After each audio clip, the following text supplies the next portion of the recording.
भारत पर 200 लाख करोड़ रुपए का कर्ज हो चुका है।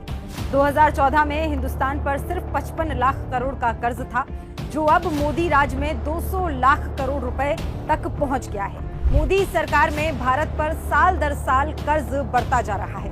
2018 में भारत पर 93 लाख करोड़ रुपए का कर्ज था, जो 2019 में बढ़कर 105 लाख करोड़ रुपए हो गया।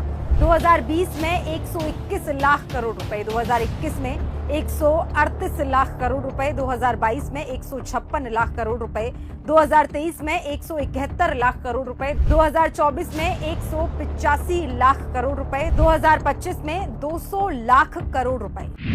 महाराष्ट्रावर या घडीला 1,22,000 कोटी इतकं एकूण कर्ज आहे। 4 वर्षात कर्ज घेण्याचं महाराष्ट्राचं प्रमाण 470% वाढलंय। बाजार, बँका, वित्तीय संस्था आणि केंद्राकडून घेतलेली उचल या सगळ्याच्या ताळेबंदातनं ही माहिती समोर आली आहे। उत्तर प्रदेश सारख्या मागास राज्याचं कर्ज घेण्याचं प्रमाण अवघं 50% इतकंच आहे। गुजरातनं 4 वर्षात सगळ्यात कमी कर्ज घेतलंय। आता कोणत्या राज्यानं किती कर्ज घेतलंय आणि 2018 आणि 19च्या तुलनेत ही आकडेवारी किती वाढली आहे तेही बघूयात।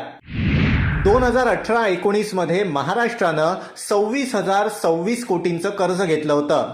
तीच संख्या 2021 आणि 22 या आर्थिक वर्षात 1,22,516 इतकी झाली आहे। इतर राज्यांचा विचार केला तर महाराष्ट्रानंतर नंबर लागतो उत्तर प्रदेशचा। उत्तर प्रदेशनं 2018-19 मध्ये 51,595 कोटींचं कर्ज घेतलं होतं। ही संख्या वाढून 75,509 कोटी इतकी झाली आहे 2021-22 मध्ये। गुजरातनं 2018-19 मध्ये 50,500 कोटींचं कर्ज घेतलं होतं, तर ही आकडेवारी घटलेली आहे। 2021-22 मध्ये गुजरातनं फक्त 43,147 कोटींचं कर्ज घेतलं। मध्य प्रदेशनं 2018-19 मध्ये 29,122 कोटींचं कर्ज घेतलं होतं, तर 2021-22 या आर्थिक वर्षात 57,399 इतकं कर्ज मध्य प्रदेशनं घेतलं।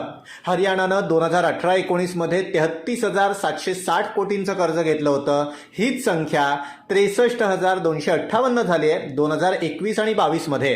राज्य चालवण्यासाठी सरकार जनतेकडून वेगवेगळ्या प्रकारचे कर घेतं। या कर संकलनातून राज्य सरकारची तिजोरी भरते। देशभरातल्या 31 राज्यांनी विविध स्वरूपात कर्ज घेतलेली आहेत, पण त्यात महाराष्ट्र सर्वाधिक कर्जबाजारी असल्याचं उपलब्ध आकडेवारीतनं स्पष्ट झालंय।